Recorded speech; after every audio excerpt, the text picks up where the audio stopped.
Bem-vindo ao podcast A Bíblia Nossa de Cada Dia, onde mergulhamos nas Escrituras Sagradas, capítulo por capítulo, para encontrar sabedoria, orientação e inspiração para nossas vidas. Juntos exploraremos as histórias, os ensinamentos e os temas profundos da Bíblia, descobrindo como a palavra de Deus pode nos transformar e nos ajudar a viver uma vida plena e significativa. Prepare-se para uma jornada de fé, conhecimento e crescimento espiritual.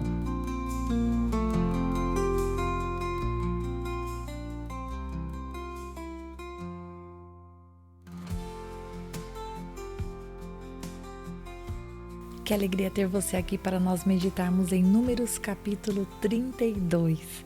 Deus abençoe muito você nesse dia, que você seja fortalecido pelo Senhor e que essa palavra que nós vamos meditar agora possa trazer ao seu coração algo que Deus quer falar somente com você, ok? Então vamos começar. Bom, Números capítulo 32 vai nos mostrar um momento que antecede, eles estão muito próximos à entrada na Terra Prometida, mas uma situação vai acontecer. E antes de eu relatar o conteúdo deste capítulo e te contar qual é essa situação, na meditação de ontem eu não destaquei uma coisa que na verdade tinha chamado a minha atenção. Quando Deus fala para que Moisés reúna o povo para lutar com os midianitas, os moabitas que estavam por ali, conquistar aquela terra, vingar o que eles haviam feito contra Israel, antes disso o Senhor diz uma coisa para Moisés. Deus diz, olha, você vai fazer essa batalha, você vai levantar o povo para lutar e essa vai ser a última coisa que você vai fazer antes de ser recolhido com os seus pais.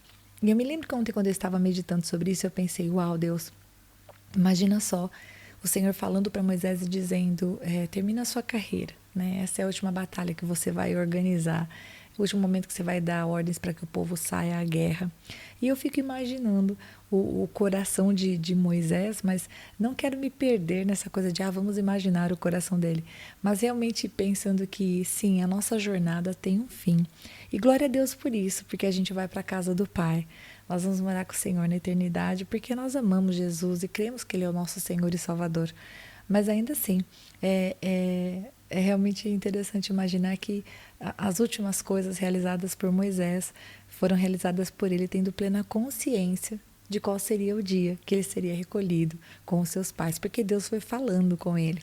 E essa situação que a gente vai ver no capítulo de hoje foi depois disso, então realmente eram as últimas coisas, as últimas decisões.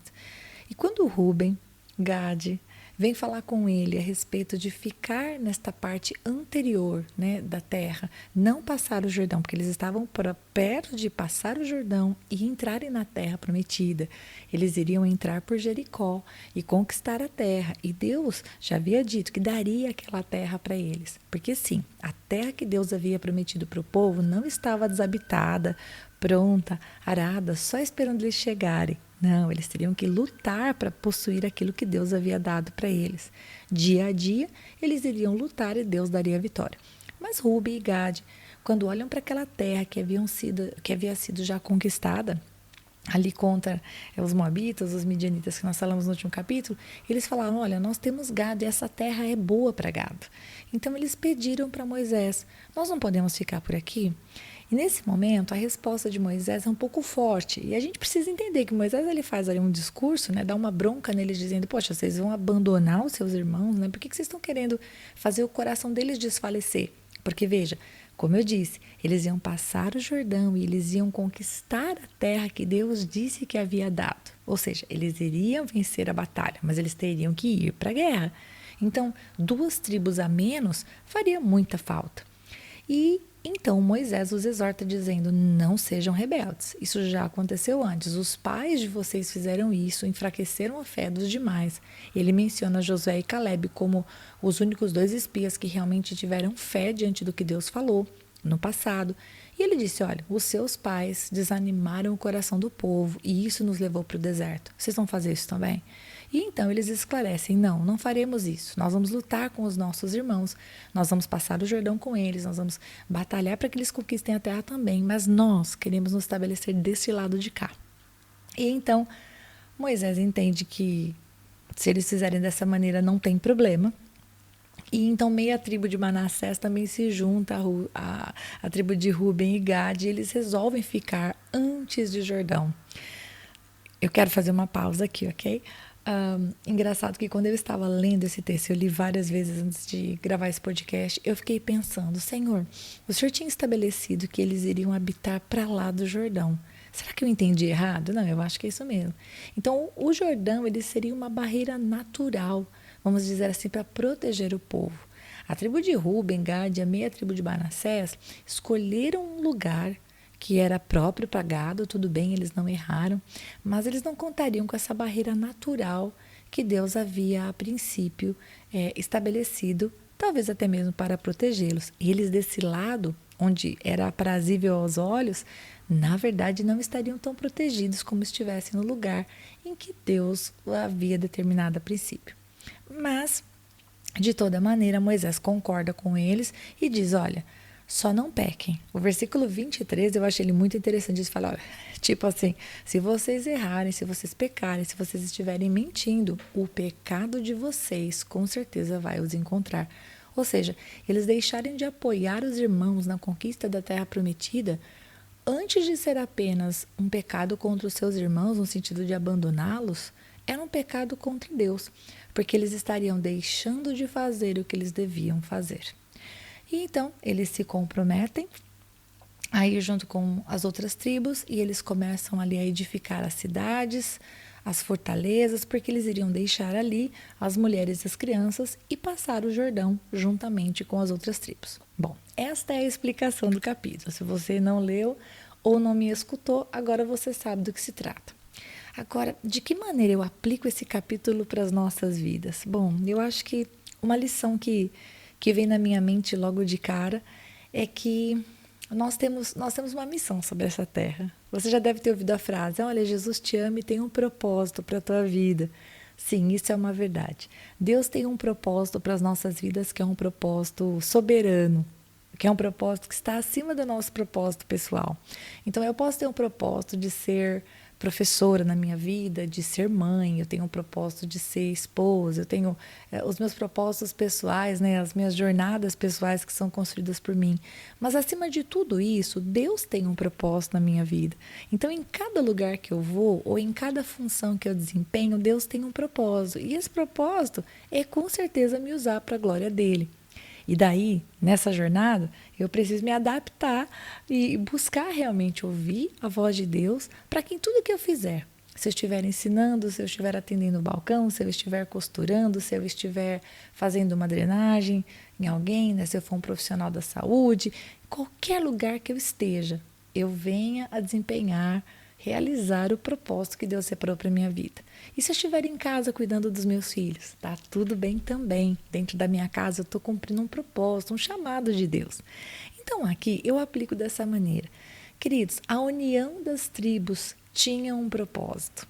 Deus queria que eles conquistassem a terra em unidade. A terra ia ser dividida. Inclusive, anteriormente tinha sido dito, olha, vocês vão receber as porções de acordo com o tamanho de vocês. Vocês vão conquistar a terra de vocês. Mas o propósito aqui era caminhar em unidade. E quando nós quebramos a unidade, quando cada um de nós deixa de fazer aquilo que deveria, o nosso pecado nos encontra. Então, aquilo que a gente leu no versículo 23, que diz que se eles estivessem pecando, se eles voltassem atrás da palavra dele, se aquilo fosse uma mentira, que aquilo realmente traria consequências, eu realmente aplico isso para as nossas vidas.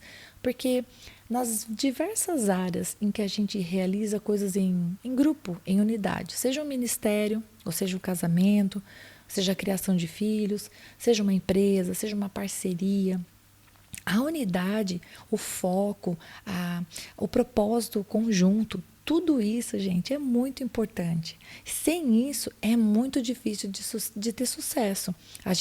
Como andarão dois juntos se não houver entre eles acordo? Casa dividida não prospera. Então, aqui, o texto nos deixa claro uma verdade, que era uma verdade para eles, mas que eu aplico para as nossas vidas como uma verdade também. Todas as vezes que a gente não anda em unidade, a gente não conquista aquilo que a gente poderia conquistar. E a segunda coisa está muito perto dessa, porque também no versículo 23, o nosso pecado né? O pecado deles seria o pecado de não fazer aquilo que eles deveriam fazer. E na nossa vida, nós também temos que colocar atenção nisso, né? Aquele que não faz o que sabe que deve fazer, nisso está pecando. Quando a gente sabe que a gente tem uma obrigação, um dever, uma responsabilidade, a gente deve realmente cumprir com aquilo que está previsto. E se por acaso nos falta capacidade, nós temos medo, nos falta sabedoria, a palavra de Deus diz que o Senhor lança fora todo medo. A palavra de Deus diz que nós podemos pedir sabedoria ao Senhor e Ele nos dá. Às vezes a gente não sabe nem como falar com a pessoa, mas a gente pede para o Senhor, Senhor, em nome de Jesus, coloca na minha boca as palavras que o Senhor quer que eu fale. Senhor, eu errei, eu preciso pedir perdão para aquela pessoa. Como que eu falo com essa pessoa? Será? Porque senão, às vezes, meus queridos, a gente quer pedir perdão para a pessoa e a gente mais estraga do que conserta. Então, a gente precisa pedir para o Senhor para que a palavra que sai da nossa boca, ela seja realmente eficiente. Eficiente para quê? Para a gente se explicar? Para a gente se consertar? Não, eficiente para a glória de Deus, para curar o coração que a gente ofendeu, para amar o nosso próximo. Então, olha só, eles estavam próximos da entrada da terra prometida. Eu acho que eu finalizo com a seguinte aplicação também. Muito bem, Deus tem um plano perfeito. Deus sabe o que é melhor para nós. Quando a gente busca o plano de Deus, não significa que a gente não vai ter lutas ou dificuldades, porque a vida com Deus não é uma vida sem lutas e dificuldades. É uma luta, é uma vida que a gente pode ter a plenitude dele, é uma vida em que a gente tem a presença dele para nos ajudar a vencer as batalhas, as dificuldades, as lutas externas e internas. A gente tem o Senhor e isso é muito bom. A nossa vida com Ele é muito mais fácil do que se nós não estivéssemos com o Senhor. Hoje pela manhã eu falei isso para o Senhor, era que eu estava no carro falando com Deus. Eu falei, Senhor, como é que as pessoas vivem longe de Ti? Porque se eu que tenho o Senhor, penso, oro, preciso buscar do Senhor paz, calma, revelação, direção, e louvado seja o Senhor, porque a gente tem o Senhor, que é o nosso abrigo, o nosso refúgio. Como vivem aqueles que não têm o Senhor como refúgio? Essa era a minha conversa com Deus. Então, Deus havia determinado uma divisão da terra e eles olharam com os próprios olhos e decidiram, pediram, né? Não foram rebeldes, eles pediram. Eles pediram para ficar antes. Quais são as consequências disso? Bom, a história vai nos mostrar, mas eu acho que o mais importante é nós entendermos que Deus tem uma vontade perfeita para as nossas vidas e que nós deveríamos, de maneira sábia, sempre buscá-la. Porque o jeito como Deus olha as coisas é melhor do que o nosso. Então, eu acho que eu termino essa meditação falando para mim e para você assim. Todas as vezes que a gente estiver com raiva, todas as vezes que a gente estiver ansioso, preocupado, tenso, nervoso, não tomemos decisões. Todas as vezes que a gente estiver assim muito feliz, muito empolgado, achando que vai dar certo, que é certeza, porque assim aos nossos olhos é perfeito, paremos e oremos ao Senhor. Ou seja quando a gente está com dúvida ou quando a gente está com certeza, vamos parar e falar com o Senhor a respeito das coisas.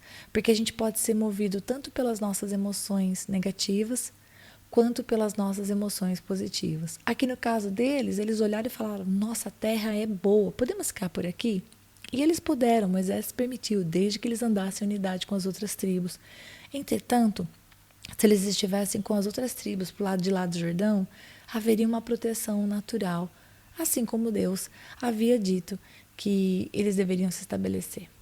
Bom, nós paramos por aqui. Eu espero que essa palavra tenha falado com você. Se Deus falou com você de maneira diferente, comenta, por favor, nos comentários. Vai ser muito bom ler aquilo que você tem para acrescentar.